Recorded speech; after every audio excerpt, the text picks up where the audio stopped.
साइबा Afreen and welcome back to my YouTube channel. So guys, मैं सोच रही हूँ अपने हेयर में हेयर स्पा करने का। मैं बहुत दिनों से सोच रही थी कि मैं हेयर स्पा करूँगी, लेकिन इसको हेयर स्पा करने में बहुत टाइम लग जाती है। इसलिए मैं इसको हर दिन सोचती हूँ कि मैं कल करूँगी, फ्री होके करूँगी, टाइम निकालूंगी इसके लिए।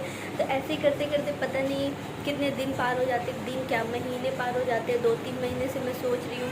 कुर्बानी के टाइम पे जब मैंने हेयर स्ट्रेट करवाया था तो उन्होंने मुझे कहा था कि आप 1 महीने में या 1.5 महीने में ऐसे करके आप हेयर स्पा करते रहना, तो आपके हेयर स्ट्रेट ज़्यादा दिनों तक रहेगा। लेकिन मुझे टाइम ही नहीं मिल रहा था और मैं पार्लर में नहीं कराती हूँ, क्योंकि मैं जितने पैसे में बाहर कराऊँगी पार्लर में एक बार, उतने में मैं क्रीम ले लेती हूँ और घर पे मैं 4 या 5 बार कर लेती हूँ।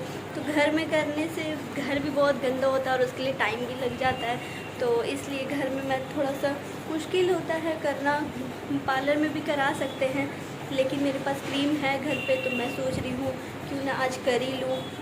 आज मेरे पास टाइम भी है और अभी बज रहे हैं दोपहर के 2 बज चुके हैं। तो अभी मैं स्टार्ट करूँगी हेयर स्पा करना, तो देखते हैं कितना टाइम लगता है। आज मैं टाइम देखूँगी कि 1 घंटा या 1.5 घंटा कितना टाइम लगता है।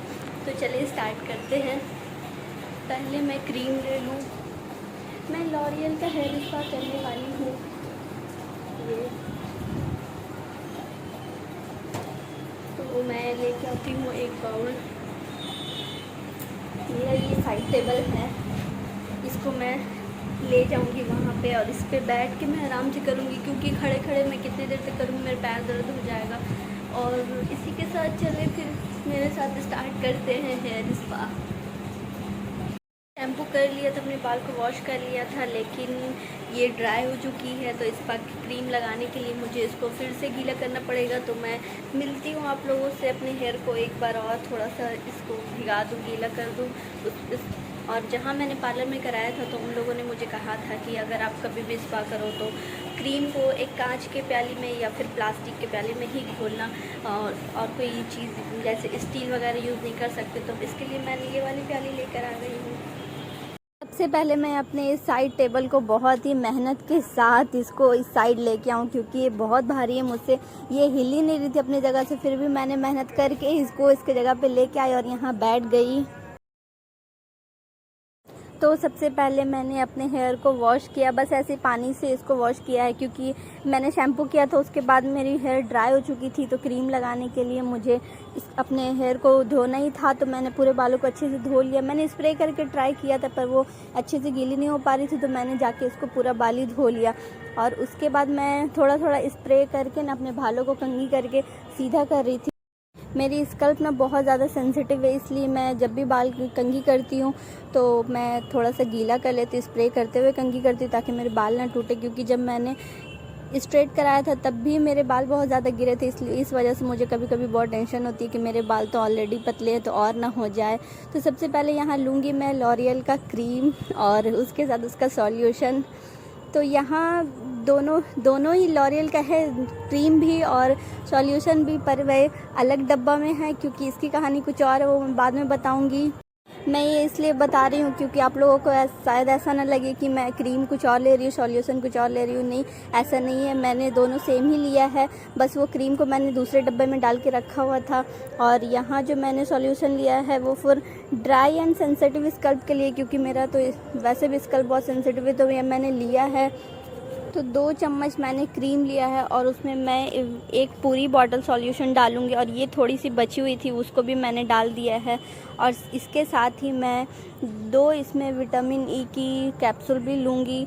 ये मुझे बहुत पसंद है, आप लोग भी जानते होंगे शायद इसके बारे में। तो इसको भी मैं डालूँगी क्रीम में, और डालने के बाद मैं इसका एक अच्छा सा इसको मिक्स कर लूँगी। मिक्स करने के बाद मैंने अभी सिर्फ इसमें 2 ही चम्मच क्रीम लिया है, क्योंकि जब लास्ट टाइम मैंने स्पा किया था तो मुझसे ज़्यादा क्रीम निकल गई थी, और इसको वापस से डब्बे में डाल भी नहीं सकते, क्योंकि इसमें सॉल्यूशन और विटामिन ई की कैप्सूल वगैरह डले हुए होते हैं, तो इसको डब्बे में भी तो नहीं डाल सकते। इसलिए मैं अभी 2 ही चम्मच लिया है मैंने क्रीम। और इसको अच्छे से मिलाने के बाद मैं जो अपना हेयर सीरम यूज़ करती हूँ रेगुलर, उस हेयर सीरम को भी इसमें डालूँगी 1 टेबल स्पून के करीब। इसको भी डालने के बाद इसको भी अच्छे से मिक्स कर लूँ। मिक्स करने के बाद मैंने अपने बालों का सेक्शन निकाल ही लिया था, दोनों साइड हाफ हाफ कर लिया है। तो मैं पहले एक साइड में अपने हाथों से ही मैं क्रीम को अप्लाई करूँगी, मैं ब्रश से नहीं करूँगी, क्योंकि मुझे ऐसा लगता है कि ब्रश से ज़्यादा अच्छा हाथों से ही लग जाता है। तो मैं इसको जब भी स्पा करती हूँ तो मैं अपने हाथों से ही क्रीम को अप्लाई करती हूँ, और मेरे लिए ये इजी भी हो जाता है, क्योंकि खुद अपने हेयर पे ब्रश से करना तो मुश्किल होता है ना, लेकिन अपने हाथों से करने से इजी हो जाता है और जल्दी लग भी जाती है।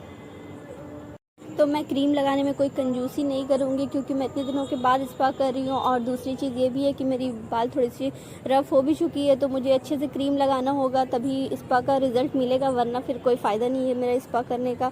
तो आज नो कंजूसी, भर भर के क्रीम लगाऊंगी और अच्छे से अपने हेयर स्पा करूँगी। तो जैसे मैंने इस साइड पे अपना क्रीम को सेक्शन करके थोड़े थोड़े बालों को ले करके मैंने पूरा क्रीम को अप्लाई किया है, वैसे ही मैं दूसरे साइड भी क्रीम को अप्लाई करके अब आप लोगों से मिलती हूँ।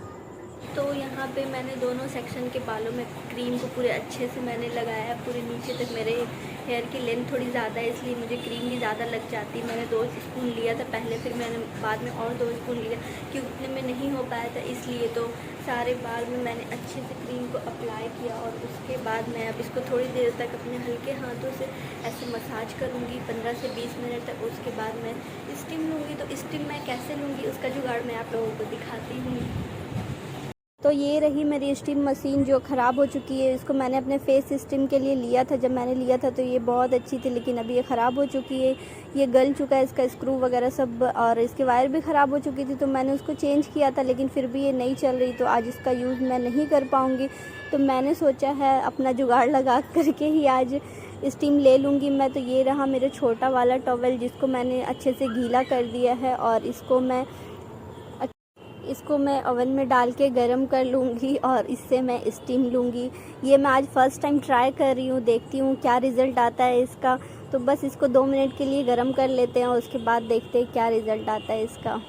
तो अगर इसका रिज़ल्ट अगर अच्छा आता है तो मैं जब भी स्टीम लिया करूँगी अपने हेयर पे, तो मैं इसी तरह से ले लिया करूँगी। और ये काफ़ी गर्म हो चुकी है, तो मैंने इसको जब सर पे लगाया तो मेरी स्किन थोड़ी सी जलने लगी थी।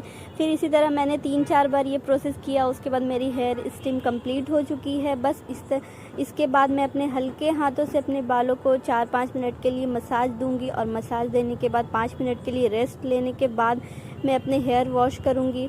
और हेयर वॉश करके अब मैं देखती हूँ क्या रिज़ल्ट आता है। आई होप मेरा रिज़ल्ट अच्छा ही हो, क्योंकि मैं बहुत दिनों बाद कर रही हूँ हेयर स्पा, तो उम्मीद है कि अच्छा ही फील होगा। तो मैं हेयर वॉश करके आप लोगों से मिलती हूँ। मैंने अपने हेयर को वॉश कर लिया, वॉश करने के बाद मैं बहुत अच्छा फ़ील कर रही हूँ, बहुत हल्का फ़ील हो रहा है। 3:30 बज चुके हैं, मैं दिखाती हूँ आप लोगों को। 3:30 बज गए, तो मैंने खाना भी नहीं खाया अभी तक, मुझे भूख भी लग रही है बहुत। बस मैं हेयर को थोड़ा सा कंघी करके सीधा कर लूँ और ड्राई कर लूँ, उसके बाद मैं खाना खाऊंगी सबसे पहले। मुझे भूख भी बहुत लग रही है, तो बस इसके बाद मैं आप लोगों से खाना खाने के बाद मिलूँगी और दिखाऊँगी अपने हेयर का रिज़ल्ट कि कैसा लग रहा है। तो आज का लंच मैंने बहुत ही सिंपल बनाया, सिर्फ ये चावल बनाई है और उसके साथ मैंने दाल बनाई है, और ये सोयाबीन और आलू की भाजी बनाई है। तो इसलिए मैं अब तलूँगी अपने लिए थोड़े से टिकिया और पापड़ मुझे बहुत पसंद है। मैं बिरयानी, चावल, पुलाव, हर चीज़ के साथ मुझे पापड़ चाहिए ही होता है, मुझे बहुत पसंद है। इसलिए मैं थोड़े से पापड़ तल रही हूँ और उसके साथ मैं टिकिया भी तल रही हूँ। मैं खाना खाऊंगी। अब मुझे बहुत भूख लग रही थी, लेकिन मुझे हेयर वॉश करना था, इसलिए मैं खाना नहीं खा रही थी। तो मैंने सोचा एक ही बार हेयर को वॉश कर लेते हैं, फिर खाना खाते हैं। तो हेयर स्पा करते हुए इतना टाइम लग गया, और सुबह ही से मैं उठी हुई हूँ, काम में लगी हुई, बिज़ी हूँ, तो मैं बहुत थक गई हूँ। अभी इसके बाद मुझे रात के लिए डिनर के लिए भी कुछ बनाना होगा। तो बस यहाँ खाना खाने के बाद मैं थोड़ा सा रेस्ट करूँगी। रेस्ट करने के बाद फिर मैं रात के लिए कुकिंग कर लूँगी। इसी के साथ ही अगर आप लोगों ने अभी तक मेरे इस वीडियो को लाइक नहीं किया तो लाइक कर दें, और कमेंट में मुझे ये भी बताना है कि आप लोग भी अपना घर पे हेयर स्पा इसी तरह से करते हैं। अगर इसी तरह से करते हैं तो उसका रिज़ल्ट कैसा आता है मुझे ज़रूर बताना। गाइस, तो सनलाइट में मेरी हेयर कुछ इस तरह से दिख रही है। देखिए, बहुत प्यारा, बहुत हल्का, बहुत अच्छा फील हो रहा है मुझे। तो मैं बस टाइमिंग की वजह से मैं नहीं कर पाती हूँ, लेकिन मैं सोच रही हूँ कि हर मंथ में एक बार तो मैं ज़रूर करूँगी। मुश्किल से टाइम मिलता है, लेकिन मैं निकालूँगी इसके लिए टाइम, क्योंकि अभी जो मैं फ़ील कर रही हूँ हूँ, इस वजह से मुझे लग रहा है कि नहीं मुझे करना चाहिए। आप लोग भी इसको ज़रूर ट्राई करना, अपने घर पे पार्लर पे भी कर सकते हो। अगर पैसे बचाना हो तो घर पे कर लेना, क्योंकि जितने में हम पार्लर में एक बार करवाते हैं उतने में मैं घर पे क्रीम लेके 3-4 बार कर ही लेती हूँ, तो इसलिए मैं घर पे कर लेती हूँ। तो इसी के साथ वीडियो को लाइक करने के साथ साथ चैनल को सब्सक्राइब कर देना, और जल्द मिलूँगी मैं आप लोगों से अपने नेक्स्ट व्लॉग में। तब तक के लिए बाय बाय, अल्लाह हाफिज़।